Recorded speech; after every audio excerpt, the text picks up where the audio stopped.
नमस्कार, बाखबर में आपका स्वागत है। मैं हूं राघवेंद्र सिंह। बाखबर में आज हम बात करेंगे राजनीति में स्टार प्रचारक। दरअसल फिल्मी स्टार के तो हमने नाम सुने थे कि फिल्मों में सितारे होते हैं। सियासत के इन सितारों के बारे में हम जरूर चर्चा करेंगे, क्योंकि क्या ये सितारे जो प्रत्याशी उनको फ़ायदा पहुंचाते हैं, क्या इन सितारों की वजह से पार्टी को लाभ मिलता है, और क्या ये सितारे मतदाताओं को इधर से उधर करने की ताकत रखते हैं या जज्बा रखते हैं। आज इस पर इसलिए विस्तार से बात करेंगे क्योंकि बीजेपी कांग्रेस दोनों ने अपने स्टार प्रचारक घोषित कर दिए हैं।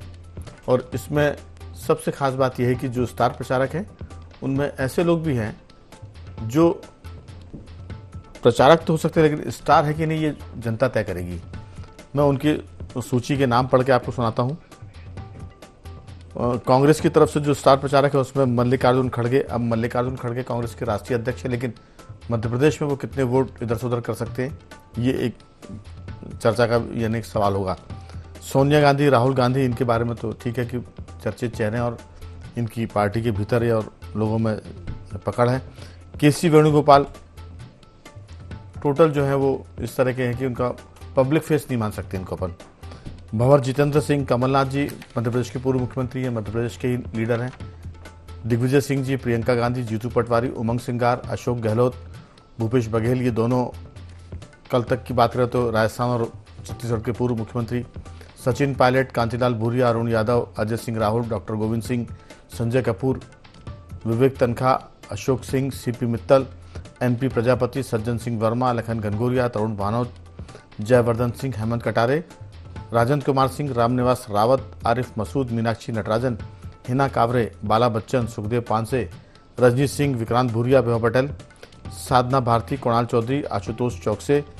और मध्य प्रदेश में ये थी कांग्रेस की सूची। अब बीजेपी की सूची की बात करें तो आपको बता दें कि इसमें भाजपा के जो स्टार प्रचारक हैं, प्रधानमंत्री नरेंद्र मोदी, भाजपा के राष्ट्रीय अध्यक्ष जेपी नड्डा, रक्षा मंत्री राजनाथ सिंह, अमित शाह, नितिन गडकरी, शिव प्रकाश।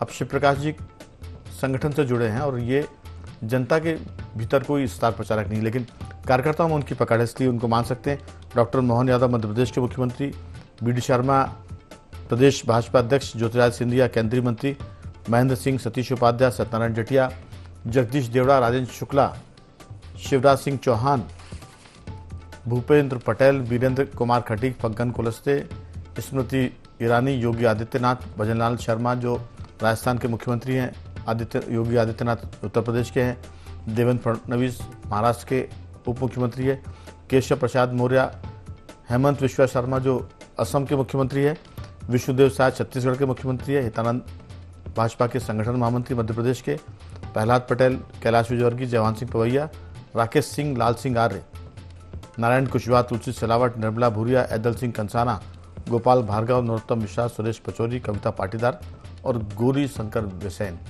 ये दोनों पार्टियों के 80 यानी हर पार्टी के 40 स्टार प्रचारक। इसमें कुछ अबूझे अनबूझे से नाम है, कुछ ऐसे हैं जो खुद चुनाव हार गए लेकिन अब कितना पार्टी को जिता पाएंगे, कितनी मदद कर पाएंगे, इस पर विस्तार से चर्चा की। आखिर ये स्टार प्रचारकों की माया क्या है, क्या इससे कुछ लाभ होता है या ये सिर्फ सूचीबद्ध हो जाते हैं। भाजपा के भीतर एक नाम और स्टार प्रचारक में वो हैं, कांग्रेस से हाल ही में आए, केंद्रीय मंत्री रहे, मध्य प्रदेश कांग्रेस के अध्यक्ष रहे, सुरेश पचौरी का नाम भी स्टार प्रचारक की सूची में है। ये भी एक बड़ा नाम है, कह सकते हैं, कांग्रेस से आए हुए नेता का। तो विस्तार से इस पर बातचीत की, आखिर ये माया क्या है। ये ऐसा तो नहीं कि ना माया मिली ना राम और स्टार प्रचारक की सूची लंबी हो गई। चर्चा के लिए हमारे साथ जुड़ गए हैं हमारे विशेष मेहमान, ग्वालियर से मध्य प्रदेश के वरिष्ठ पत्रकार जयंत तोमर जी, हमारे वरिष्ठ पत्रकार साथी स्काइप पर जुड़ गए डॉक्टर राहुल रंजन जी, और स्टूडियो में मौजूद हैं सामाजिक सरोकार से जुड़े कमल राठी जी।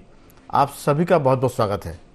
मैंने दरअसल दोनों पार्टियों के 80 नाम इसलिए पढ़े ताकि दर्शक सुन लें कि इन 80 नामों से स्टार प्रचारक कौन है, क्योंकि स्टार प्रचारक का मतलब जो सितारे, फिल्मी दुनिया के सितारे तो अपन जानते हैं कि जो सुपरहिट पिक्चर देते हैं, सुपर डुपर एक्टिंग भी करते हैं, लेकिन ये सुपरहिट कैसे सितारे हो सकते हैं जो खुद भी चुनाव हार जाते हैं, जिनको कोई जानता भी नहीं है और सूची में नाम है। ये माया क्या है जयंत जी? क्या ये प्रत्याशियों के जो खर्च होते हैं उसमें कमी लाने की कोशिश है? क्योंकि जब स्टार प्रचारक अपने क्षेत्र में जाता है, अपने प्रत्याशी क्षेत्र में, तो उस पर होने वाला खर्च प्रत्याशियों के चुनावी खर्च में नहीं जुड़ता। क्या ये माया है या सच में इनसे कुछ वोट बढ़ जाते हैं? संगठन के जो लीडर हैं वो पार्टी के भीतर हो सकते हैं स्टार, जनता में स्टार नहीं होते हैं, तो लेकिन उनके भी नाम है जो संगठन के तो हीरो हैं लेकिन जनता के हीरो नहीं है। आपकी राय, ये स्टार प्रचारक की सूची कितनी दमदार है, कितनी मायावी है और कितनी असरदार है? जयंत जी। जी राघवेंद्र जी, आपने दोनों बड़े राजनीतिक दलों के स्टार प्रचारकों की पूरी सूची आपने बताई, 40 नामों की जी। और उस सूची को देखते हुए तो ऐसा लगता है कि उसमें राजनीतिक दलों के जो शीर्ष नेतृत्व हैं, साथ में जो क्षत्रप हैं, उन सब के नाम हैं और इसके साथ साथ जातिगत संतुलन के हिसाब से भी कि अलग अलग समुदायों के वोट बैंक को कौन साध सकता है जी। एक तो ये इस बात को खास तौर पे ध्यान रखा गया है। और बाकी जो नाम है उनको देखते हुए तो यही लगता है कि जितनी लोकसभा सीट हैं कमोबेश उतने ही उस अंचल के जो क्षेत्रीय नेता हैं उन सबको स्थान दे दिया गया है। इस तरह से ये पूरी सूची बनी हुई है। आपने बड़ा सही सवाल उठाया कि ये जो स्टार प्रचारकों की सूची बनती है, जनता के बीच में तो ये स्टार है नहीं, फिर ये क्यों बनाए जाते हैं? तो बिल्कुल ये वही लगता है कि जिससे कि चुनावी खर्च का मसला हल हो सके और स्टार प्रचारकों के खाते में वो पैसा डाला जा सके, ये एक बड़ा कारण है। और मैं ये आश्चर्यजनक मुझे बहुत आश्चर्यजनक लगा कि शिवराज सिंह चौहान का नाम मध्य प्रदेश में स्टार प्रचारकों में नहीं है। नहीं है, उनसे बड़ा उनका नाम है शिवराज सिंह चौहान का नाम, लेकिन 14वें क्रम पर है, 14th नंबर पर है उनका नाम। जी जी जी। तो अभी भी जो मास अपील है जनता के बीच में, जो प्रभाव शिवराज सिंह चौहान का है वो शायद ही किसी का पड़े, मतलब राष्ट्रीय नेताओं का भी वो नहीं है प्रभाव उतना। तो इस लिहाज से ये जो सूची दोनों दलों में बनी है, सुरेश पचौरी को जो हाल ही में कांग्रेस से आए हैं भाजपा में, सिर्फ इसलिए ले लिया गया कि वो जिस समुदाय का से आते हैं उस समुदाय का वोट भाजपा को मिल सके, इसलिए वो उस सूची में है। पूरा जीवन उनको कांग्रेस का प्रचार करते हुए हो गया, अब वो भाजपा का प्रचार करेंगे, वो स्टार प्रचारक हैं। तो यही मसला है। तो आपने जो बात कही वही मुझे ठीक लगती है। आपने दरअसल शिवराज सिंह को लेकर बातचीत की है। शिवराज सिंह जी, इसमें कोई शक नहीं कि मध्य प्रदेश के स्टार प्रचारक के साथ साथ वो देश के भाजपा नेताओं में स्टार प्रचारक की सूची में शुमार होते हैं और आसपास के जब राज्यों में चुनाव होते तो उनको स्टार प्रचारक के तौर पर भेजा भी जाता था। अभी दक्षिण भारत की बात करें तो वहाँ भी वो गए थे। लेकिन जो आपने क्रम नाम की बात की तो उसमें जो उनका क्रम है उसमें नरेंद्र मोदी तो शीर्ष पर हैं बीजेपी में, जेपी नड्डा चूंकि राष्ट्रीय अध्यक्ष है इसलिए प्रोटोकॉल के हिसाब से वो नंबर 2 की स्थिति में है। राजनाथ सिंह भी राष्ट्रीय अध्यक्ष रह चुके हैं, सीनियर लीडर हैं, तो नंबर 3। अमित शाह गृह मंत्री के नाते और भाजपा के जो एक तरह से रणनीतिकार है चूंकि उसके वो मुखिया हैं, एक तरह से अमित शाह चौथे क्रम पर है। फिर नितिन गडकरी भी शिव प्रकाश जी संगठन की वजह से, तो BD शर्मा, महेंद्र सिंह जो हैं इनके भी ऊपर एक नीचे शिवराज सिंह का नाम है। महेंद्र सिंह का नाम जो है वो 9वें नंबर पर है। सतीश उपाध्याय भी संगठन से जुड़े हैं। सत्यनारायण जटिया सीनियर लीडर हैं। जगदीश देवड़ा जो शिवराज सिंह चौहान के मंत्रिमंडल में हुआ करते थे, राजेंद्र शुक्ला भी उनके ऊपर हैं और राजेंद्र शुक्ला 13वें और 12वें पर जगदीश देवड़ा और 14वें क्रम पर शिवराज सिंह चौहान। अब ये अल्फ़ाबेट है, क्रम कौन तय करता है, कैसे तय होता है, ये पार्टी के भीतर का मसला है। क्योंकि अगर अल्फ़ाबेट होते तो हमें लगता है कि इसमें ABCD के हिसाब से भी फिर शिवराज सिंह चौहान के ऊपर जो नाम आ गए वो नहीं होते। तो ये क्रम से क्या कोई लीडर छोटा बड़ा हो सकता है? मुझे नहीं लगता, क्योंकि जनता में जिसकी छवि है वो बड़े माने जाते हैं, चाहे वो फिर उसे आप किसी भी क्रम पर रख लें। तो स्टार प्रचार की जहाँ तक बात होती तो ये सितारे जनता के बीच में है कि नहीं है, जो हम लोग अनुमान लगा रहे हैं कि शायद चुनावी खर्च को लेकर पार्टियां नियम के मुताबिक 40 नाम देने पड़ते हैं। उन 40 नाम में फिर वो कई बार छोटे बड़े भी जुड़ जाते हैं। इसे कहते हैं ना कि हालांकि किसी को हम मान और अपमान नहीं करना चाहते, लेकिन वो कई बार अरेबियन घोड़े और उस घोड़ों की उसमें कई बार खच्चर भी शामिल हो जाते हैं और वो स्टार प्रचारक बन जाते हैं। तो पार्टी के भीतर उनका महत्व है। हम जनता के महत्व की बात करें कि जनता में वो कितने जाने जाते हैं। लोग तो चुनाव हार जाते हैं, स्टार प्रचारक हो गए, खुद का वार्ड हार गया लेकिन स्टार प्रचारक हैं। तो ऐसे बहुत से लीडर हैं जिनकी अगर पड़ताल करेंगे तो वो अपने मोहल्ले में ही हार गए होंगे चुनाव। राहुल जी, मामला इसलिए दिलचस्प है क्योंकि स्टार प्रचारक की 80 लोगों की सूची है दोनों पार्टियों की, और दीगर पार्टियों को तो हमने जिक्र ही नहीं किया। मध्य प्रदेश में चूंकि 2 पार्टी सिस्टम है, 2 दलीय व्यवस्था है, यहाँ कोई थर्ड फोर्स नहीं है, इसलिए हमने आम आदमी पार्टी या समाजवादी पार्टी का इसमें उल्लेख नहीं किया है। आपको क्या लगता है कि ये जो सितारा प्रचारक हैं, ये सच में सितारे हैं या 40 लोगों की फहरिस्त में 4-5 ही लोग निकलेंगे ऐसे जो स्टार प्रचारक है, बाकी तो भर्ती के नाम है? आपको क्या लगता है? रघुवंश जी, ये राजनीति में ये एक दशक पहले से ये थोड़ा शुरू हुआ है कि स्टार प्रचारकों की सूची बनाई जाए। पहले ऐसा नहीं होता था, अब ये होने लगा। क्या हुआ कि एक चीज होती है, एक तो खर्चे की जो बात आपने उठाई है वो बिल्कुल 100% सच है कि जो पैसे बचाना है तो सीधे सीधे ये पार्टी का पैसा खर्च होता है, इसमें प्रत्याशी के खाते में नहीं जुड़ता। तो ये बात बिल्कुल फैक्ट है कि ये यहाँ बचाया जा रहा है। लेकिन जहां तक स्टार प्रचारकों की बात है कि जो आम लोगों के साथ में जुड़ सके या आम लोगों के साथ में बातचीत करें या सभाएं हो तो इसको वोट के रूप में कन्वर्ट कर लें, इसके लिए माध्यम से रखा गया था कि मतलब हर क्षेत्र में एक ऐसा व्यक्ति वक्ता खड़ा किया जाए जो मतदाताओं को अपने ओर लुभा सके।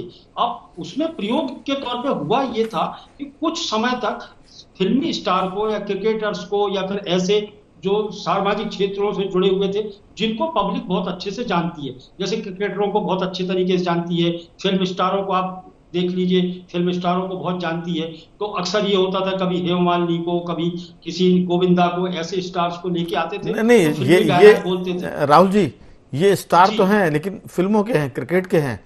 पब्लिक में स्टार कौन है जो वोटों को यहाँ से वहाँ कर सके, जिनके तर्क शैली से, जिनके पर्सनालिटी से, जो जनता के बीच में सेवा करते हो, ऐसे लीडर वो क्या वोट इधर से उधर कर सकते हैं जिनकी बात सुनकर मतदाता अपना मन बदल ले? ऐसे स्टार प्रचारक की हम पॉलिटिक्स में बात कर रहे हैं। आपने ठीक कहा, क्रिकेटर में स्टार प्रचारक होते हैं, फिल्मी दुनिया में होते हैं, सोशल वर्कर में होते हैं जो बहुत काम करते थे, लेकिन वो राजनीतिक लोग नहीं होते हैं। ये राजनीति के जो सितारे हैं उसमें उन सितारों में कितनी रोशनी, कितना दम है, लेकिन वो सितारे हैं पार्टियों में। राघवेंद्र जी, अब जो स्थिति आपने जो 40 नाम इधर के और 40 नाम उधर के जो गिनाए हैं, उनमें से आप 30 नाम को तो किनारे कर दीजिए। 10 लोग हैं जिनको ये माना जा सकता है कि पब्लिक के बीच में इनकी छवि है, पब्लिक को यदि कुछ कहते हैं तो इनके ऊपर भरोसा पब्लिक कर सकती हो, वोटर इनके ऊपर भरोसा कर सकता और कुछ हो सकता है। लेकिन मेरी जहां तक मान्यता है कि स्टार प्रचारकों की बात में अब ऐसा कोई दम नहीं बचा है कि जो अब मतदाताओं को लुभा सके या वोट बैंक को अपना बटोर सके। ये जातीय समीकरण हुआ, क्षेत्रवाद हुआ, ये सब सारी चीजें मायने नहीं रख गई हैं। अब रह गया है कि जनता खुद भरोसा किसके ऊपर कर रही है। तो आप ये पूरी सूची उठा करके देख लीजिए तो मध्य प्रदेश में भरोसा सिर्फ शिवराज सिंह चौहान पे किया जा सकता है। वहां किसी की सभाएं और किसी से कोई मतलब नहीं। जितने नाम आपने गिनाए हैं उनमें से बहुत सारे ऐसे हैं कि राजनीति उनकी समाप्त हो गई है और राजनीति समाप्ति के बाद में उनको स्टार प्रचारक बना दिया गया। अब एनपी प्रजापति का नाम आप इधर कांग्रेस में उठा के देख लीजिए तो खुद का सूरज डूब गया, अब आ गए, खड़े हो गए। तो आप तो पूरी लिस्ट देखिए। दरअसल राहुल जी, ऐसा कुछ नहीं बचा। राहुल जी, किसी का नाम लेने से हम इसलिए बच रहे हैं कि हमारा ये उद्देश्य नहीं है, मकसद नहीं है कि हम उन स्टार प्रचारक को आहत करें, क्योंकि सबकी अपनी अपनी पर्सनालिटी अपने अपने हिसाब से, इसलिए हम थोड़ा सा नाम लेने में बच रहे हैं। अगर नाम लेने में जाएंगे तो कई ऐसे हैं, मैंने जिक्र किया कि वो अपने वार्ड में चुनाव हार गए होंगे अगर इलेक्शन लड़ा हुआ उन्होंने। अगर उनके परिवार की बात करें तो हो सकता है कि उनके परिवार के वोट उनको ना मिले, लेकिन पार्टियों में स्टार प्रचारक हैं। अगर नाम लेंगे तो चूंकि उनको धक्का लगेगा और हम नहीं चाहते कि किसी की छवि, क्योंकि हम जजमेंटल नहीं होना चाहते। जी नहीं तो ठीक है, लेकिन स्टार प्रचारकों को सिर्फ इसलिए उपयोग किया है राजनीतिक दलों ने क्योंकि इतना बड़ा लोकसभा का चुनाव होता है, क्षेत्र इतना बड़ा होता है कि एक प्रत्याशी एक साथ कहीं उपस्थित नहीं हो सकता। ऐसी स्थिति में जरूरत होती है कि एक साथ 4 सभाएं या 5 सभाएं एक ही विधानसभा क्षेत्र में या लोकसभा क्षेत्र में कंडक्ट की जाए, इसलिए ये स्टार प्रचारकों की जरूरत पड़ी है। और इसलिए ये होता है कि अब जैसे मध्य प्रदेश में 29 हैं तो एक ही जगह सब जगह प्रचार नहीं किया जा सकता और एक ही फोकस के साथ में, एक ही जोश के साथ में नहीं किया जा सकता। इसलिए स्टार प्रचारकों की जरूरत पड़ती है कि फोकस आप अलग अलग तरीके से खींचा जा सके, जनता को अपनी ओर आकर्षित किया जाए और चुनाव प्रभावी रूप से कंडक्ट हो सके, पार्टी के पक्ष में जा सके, इसलिए स्टार प्रचारकों की जरूरत पड़ी। तो आप ये देख लीजिए कि अब राष्ट्रीय लेवल पर तो आप भी नाम गिन सकते हैं कि राष्ट्रीय लेवल पर किनको सुना जाएगा और किनको नहीं सुना जाएगा। तो लेकिन यह है कि चुनाव का माहौल बनाए रखने के लिए जरूरत होती है कि स्टार प्रचारकों को दौड़ाया जाए, बस इसके अलावा कोई मकसद नहीं है। एकदम। मैं राठी से पूछूंगा, दरअसल इस पूरे मामले में जो चुनावी सभाएं होती हैं, बैरिकेड्स लगते हैं, मंच बनता है, और बैरिकेड्स और मंच के खर्चे तो प्रत्याशी खाते में जुड़ते हैं, लेकिन रैली के साथ साथ जब जनसभाएं होती है और एक जनसभा में आसपास के उम्मीदवारों को भी इकट्ठा किया जाता है, माने एक जनसभा में कई बार 4-4, 5-5 प्रत्याशी होते हैं स्टार प्रचारक के साथ, तो वो उस सभा का जो खर्च है वो 4-5 जो मंच पर मौजूद होते हैं प्रत्याशी, उनके चुनाव खर्च में वो बढ़ जाता है, तो बोझ नहीं पड़ता और चुनावी खर्च जो है आदर्श आचार संहिता की सीमा को नहीं लांघता है। ये एक किस्म की बचत हो जाती है। बाकी खर्च तो जुड़ते हैं, बैरिकेड्स का खर्च जुड़ता है, मंच का खर्च जो है वो प्रत्याशी खाते में जुड़ता है। लेकिन राठी जी, उसी मंच पर अगर 4 उम्मीदवार हैं, एक ज्वाइंट मीटिंग हो रही है और स्टार प्रचारक वहाँ मौजूद है, तो फिर वो एक सभा का खर्चा 4 में बढ़ता है, तो चुनावी खर्च में थोड़ी सी सहूलियत हो जाती है और पार्टी का मूवमेंट बढ़ता है। इस तरह की सुविधा का मामला है, आपकी राय?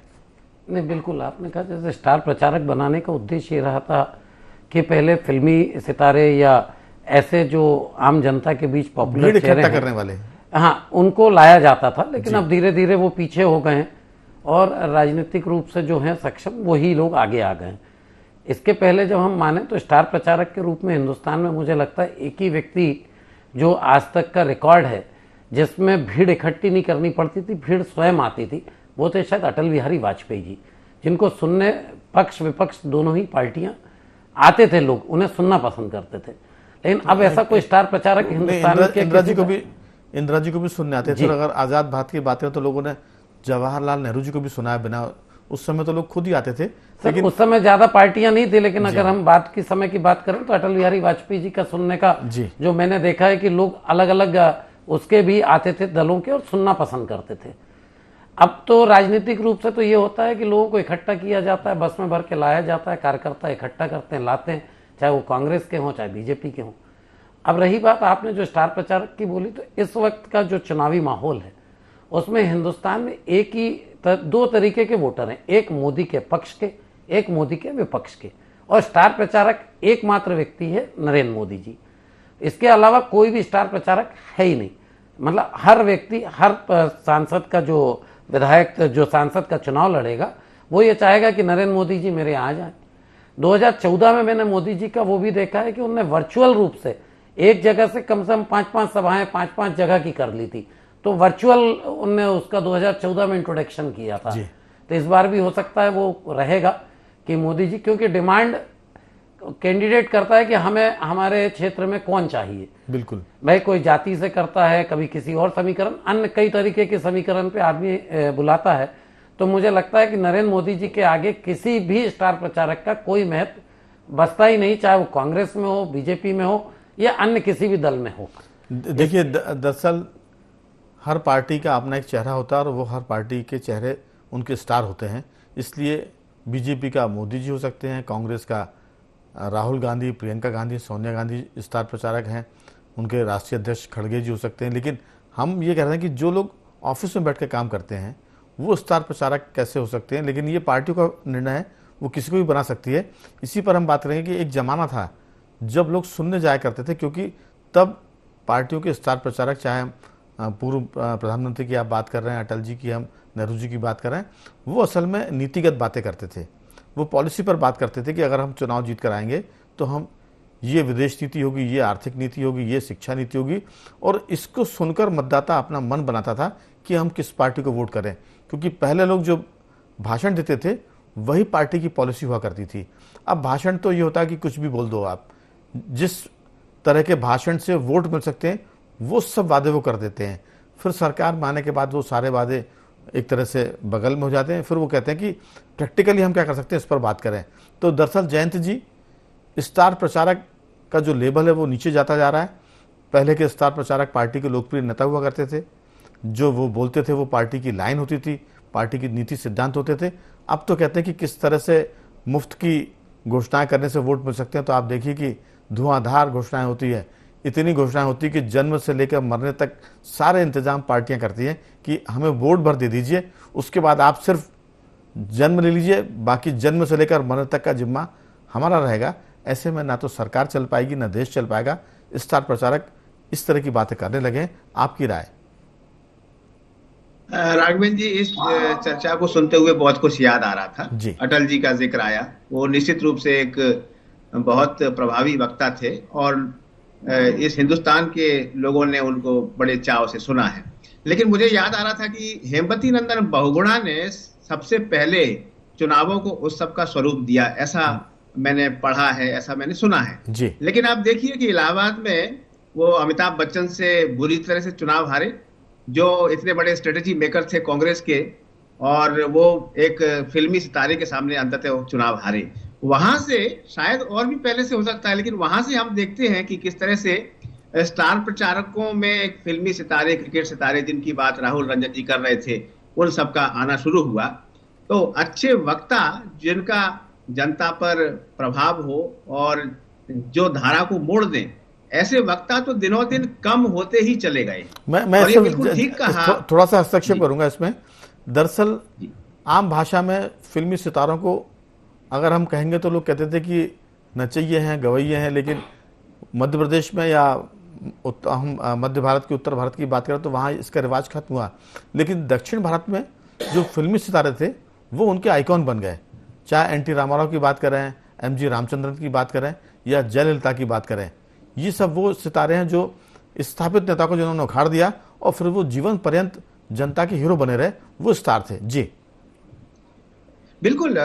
दक्षिण भारत की तो बिल्कुल अलग तरह की शैली रही है। आपने नाम लिए एन.टी. रामाराव से लेके और एम.जी. रामचंद्रन तक, ये सब न केवल सिनेमा में बल्कि राजनीति में इतने सफल हुए।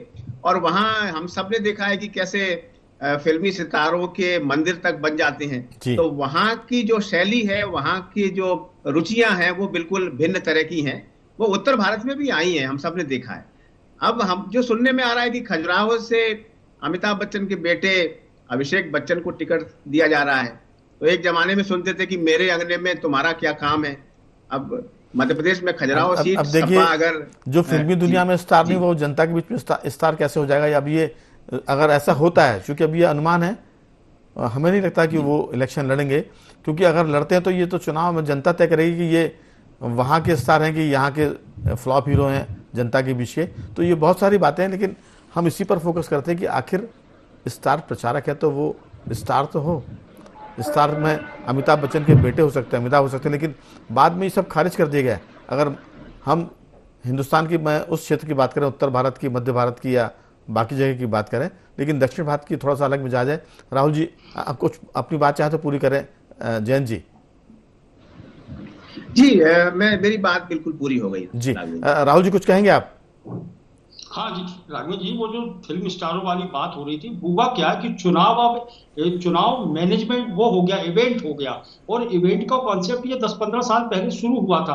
और उसमें जो फिल्म स्टारों की जो हुई थी, जो एंट्री हुई थी, वो एंट्री इसलिए हुई थी कि इन लोगों ने ये समझा था कि यहाँ चुनाव प्रचार नहीं करना, उनको सिर्फ इवेंट करने थे। और हकीकत ये है कि अब इनने जब इवेंट, क्योंकि ये लोग व्यावसायिक हैं, ये तो बिल्कुल पैसे वाले लोग हैं, तो इन्होंने क्या किया, इनको राजनीति से कोई लेना देना राहुल जी, इन्होंने अपने राहुल जी, दरअसल वो सितारे तो रोने के पैसे लेते हैं, आंख में आंसू कितने लेके आना, कितना मुस्कुराना, वो तो सब उनका पूरा पे रोल पर रहता है। लेकिन सवाल वो ये कि जनता क्या अपना मन बदलती इनकी बातों से?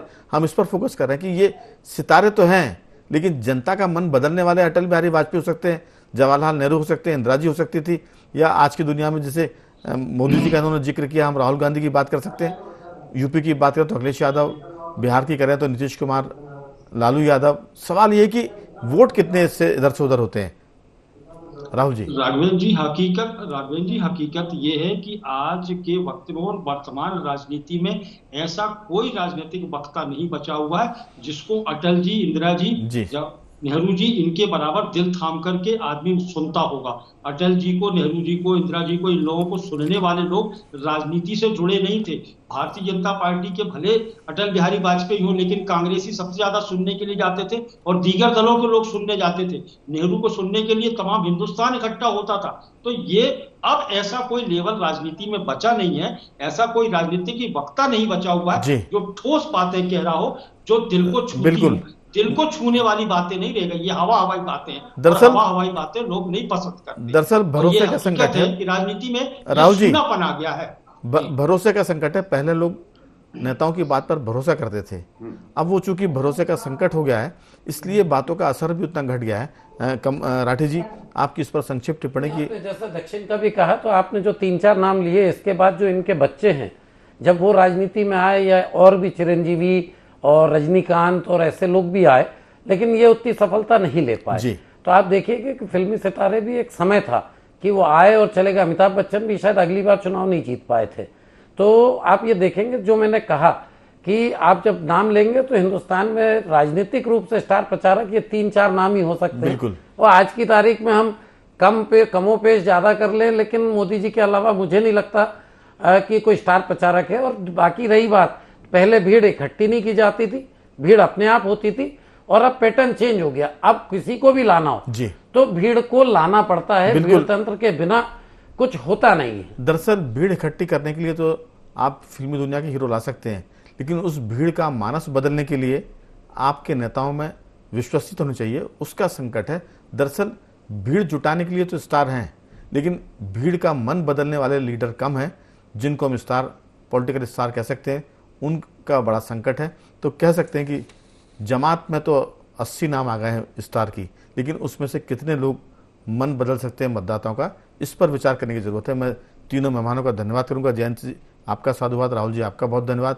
और कमल राठी जी, आपका बहुत बहुत साधुवाद कि आपने इस चर्चा में हिस्सा लिया। तो कह सकते हैं कि चुनाव में स्टार प्रचारकों की माया कितने मतदाताओं के मन बदलती है, कितने मत दिलवाती है, कितने घटाती है, ये चुनाव के नतीजे तय करेंगे। अभी तो हमने इसी पर इतनी बात की।